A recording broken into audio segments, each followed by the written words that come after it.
So, you're a new founder of a CPG brand. You have your products, your branding, your website, everything finally feels in place. You're ready to launch.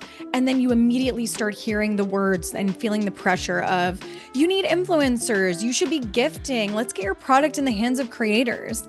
And it starts to sound right to you because that's what literally everyone is doing. So you start looking into it, you start pricing out reels, you start thinking about sending product, seeing if gifting makes sense, if people are going to actually post about your products, and you're trying to figure out how to get people talking about your brand. And I want to talk about this because I see founders go down this path all the time. And I'm going to give you my honest perspective as a publicist that's been working in PR for over 10 years. I have worked with some of the biggest brands out there, sold at major retailers like Sephora, Ulta, Neiman Marcus, Whole Foods, Wegmans, everything you could think of, right? And so you probably have some of these products in your house. I've seen every strategy when it comes into like a PR bucket. I've also worked with Grammy Award winning artists back in a past life of mine. So if you're wondering, like, is this person legit in advice? Yes, I'm legit in advice.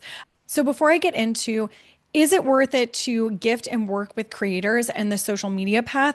And what I think makes the most sense, whether it be with social media or a different route, when it comes to where you should start spending your marketing and PR dollars as a newer CPG brand. So, my name is Lydia. I'm the co founder of Visibility on Purpose. We are a PR studio helping CPG brands, small business owners, and founders get featured in the media without paying agency prices. As somebody who's worked in PR for a long time, I get that sometimes we don't have these massive budgets when we're starting out, especially if we're a bootstrapped brand or we're a brand that is going to be working with investors soon, but doesn't have that capital yet. It's like, what do we do? And so we work with a lot of brands on kind of a done with you PR plan so you can start getting your brand visible and people to recognize your brand and products as one that is credible, trustworthy, good, and competitive in your industry and market. Okay, so let's talk about influencer gifting and why I think that it's one of the most misunderstood strategies for startups. The reality of gifting. On the surface, gifting feels like a really smart move, right? You're thinking, if I can just get my products into the right hands, people will start posting about it, and that's how I'm going to grow. But what actually happens most of the time is you send out products, sometimes hundreds of thousands of dollars worth, and you might be paying for content on top of that.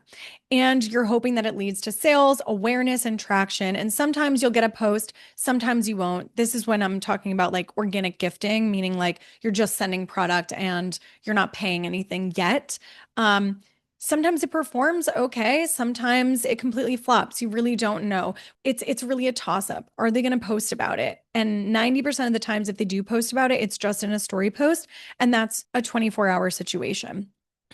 So really, you might get attention for 24 hours if it's a real 48 hours if you're lucky. And social media does not operate like Google, and it doesn't operate like ChatGPT. It's not like you get, your story in an article or an online publication or you get quoted somewhere and it can continue to populate from somebody typing in keywords, right? Because that's how search engines work. With Instagram, it's really about who you follow, and it's that 24 to 48 hour feed and like algorithm timing. So it really is about hitting right away. It's a lot of luck. Honestly, it reminds me a lot of going to a casino. I actually just went to a casino last weekend for a concert, and how people are just sitting there and hoping that it's going to hit.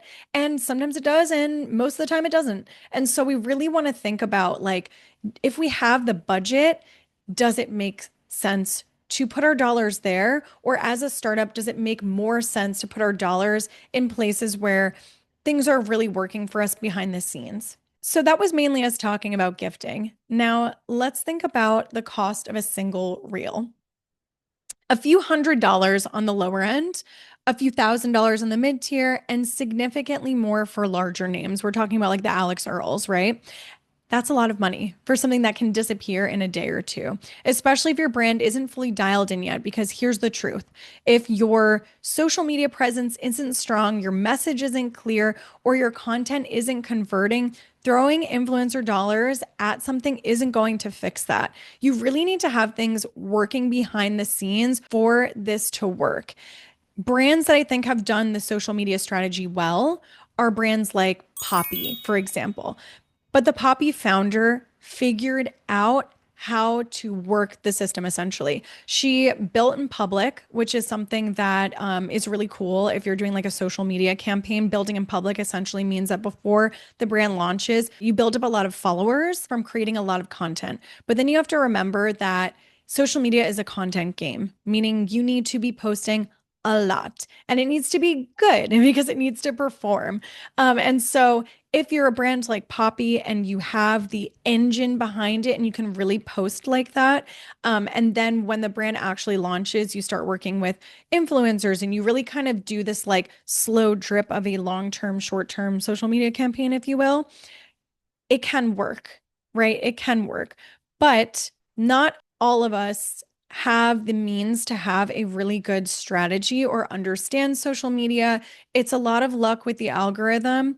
Um, and honestly, like most CPG founders that I know are doing this on their own. Maybe they have some investors, but they don't have a social media team to spend the time it takes to post on social media for the maybes, the ifs, the ands, and the buts. However, if we're going to compare this to a press campaign, which, spoiler alert, is where I think that your dollars should go or your attention should go as a startup, it is so much better when it comes to the deliverables for new CPG brands. So, let me break it down for you and why I think this makes so much more sense. When your brand is featured in an article, when you're quoted as an expert, when you're included in a roundup, meaning like the 5 best lip butters for the summer 2026, whatever the article is, right? That content lives online and it lives online forever. It gets indexed, it shows up in searches, it feeds AI platforms. Did you know that ChatGPT and other AI models, they are getting their information from earned media? So it is more important than ever to start getting featured in the press because it's not coming from social media, it's not coming from your website, it's coming from what they think is trusted or credible sources, meaning places like Forbes, Women's Health, et cetera, et cetera. And the best part about press is it continues working for you after it's published. So instead of one moment of visibility on social media, you're building something that compounds over time. And beyond that, it changes how people perceive your brand. It's the difference between, a micro influencer saying like, I love this product, which a lot of us are seeing through that now because we know that people get paid to do that, right? Versus a brand that's featured next to a really sexy logo like Oprah. Like if I see like Oprah magazine posting about products, like immediately I'm like, Oprah, queen, absolutely. This is a credible publication. It's also tied to a credible person, right? And then on top of that, you know that they're going through like a screening process. They're not just featuring anybody. Earned media has been working like this for years and years and years. You can tell if a press feature is paid because it legally has to say that it's sponsored content.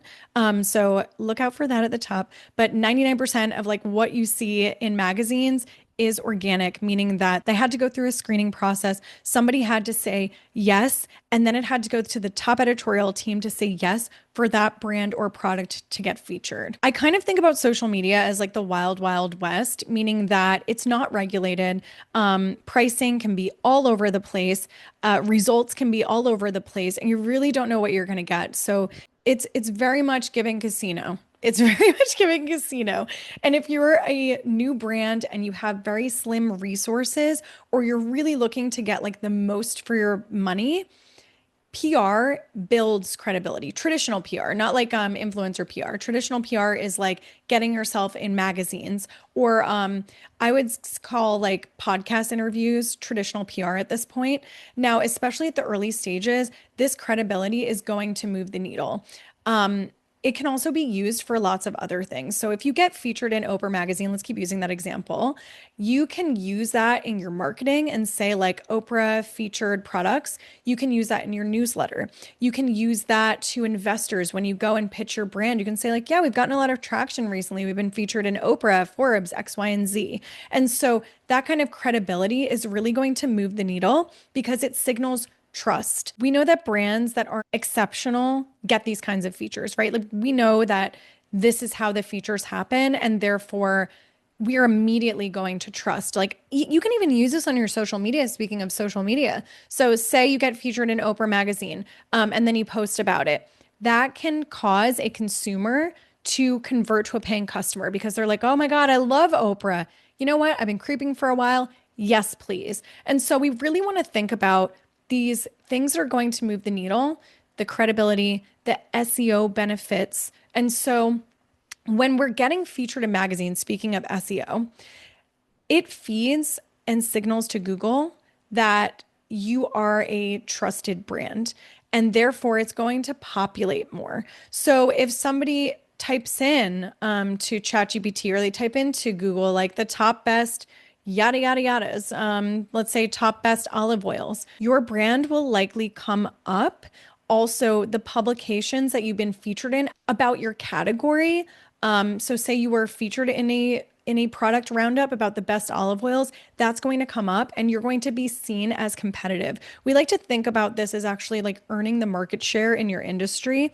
When you're featured alongside your competitors like this, and the consistency of getting featured in these places along your competitors, it does something to the online ecosystem and also does something to our brains and saying like, we're associating your brand with the top brands in the industry. And so association really does help for long-term growth. So now when influencer marketing does make sense, it can make sense. And I think it can make sense if you already have awareness around your brand message is locked in, your social content is performing well, because we don't want our social content to not perform well, or we have like a bad Instagram and then we're putting money into this creator stuff. It doesn't make sense, right? Because if we put money into the creator stuff, meaning we start sending product out, we start paying for reels, and people see our brand and then they click on it and they go to our Instagram and there's like nothing there, or it doesn't look great, like it's not going to help convert. And so if you're going to be doing the influencer route, you want to be doing it correctly and the right way. And so in closing, if you're starting out and you're deciding where to invest your budget, I would think twice about pouring your dollars into the creator influencer world, because visibility isn't just about being seen for a moment. It's about being found over and over again. And that's what press can do for a brand. It's about consistency. It's about those powerful pieces moving in the background. And the last thing that I will say is back in 2021 or 2022, Instagram went down for 6 hours. And I remember every startup brand panicking and they were like, oh my God, what am I going to do? Like, I was visible on Instagram and now my brand is just gone. And everybody was panicking. And I remember feeling so comfortable in that moment, knowing that all of the brands that I've worked with for years were safe and fine because they didn't just put all of their eggs in Instagram or in TikTok, right? I mean, TikTok wasn't a thing at the time, but they didn't put all their eggs in one basket.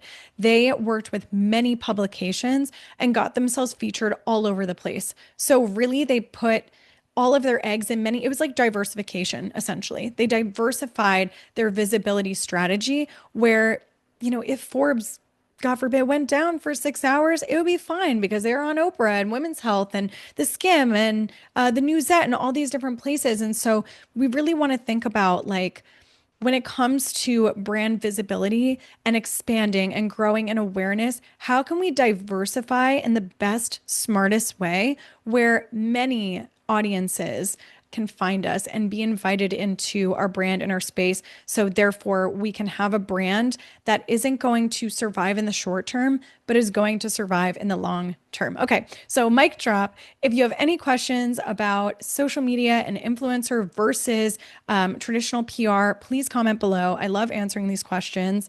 And this is not to trash the Instagram or social media type of, or TikTok, whatever, type of strategy. It's really just making you think twice about where you're putting your dollars. I think it can work for certain brands. I also think that a traditional PR campaign works for every brand. That's just me. I have the knowledge to back it, many years of experience with many brands. Okay, so if you're a CPG brand and you are wanting to get on the PR train, we actually have our personalized PR plans that you can purchase. And this is something where we create a document for you, a full strategy on how to approach press. And we also write a pitch for you, and that is that email that you send to writers. We also write down a list of publications that are most likely to feature your brand and products. And so we kind of think about these PR plans as like a little starting point and like your PR strategy Bible. It's super low cost for what you get. Every brand that's worked with us has said like, this is so valuable. I'm so happy that I've worked with you on this.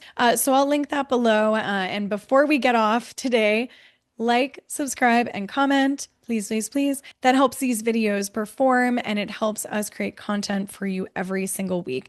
Now, if you have a topic in mind for us and you want us to make a specific video on something that you're interested in, about startup brands, about PR, about entrepreneurship, you can also comment that below. We love doing videos.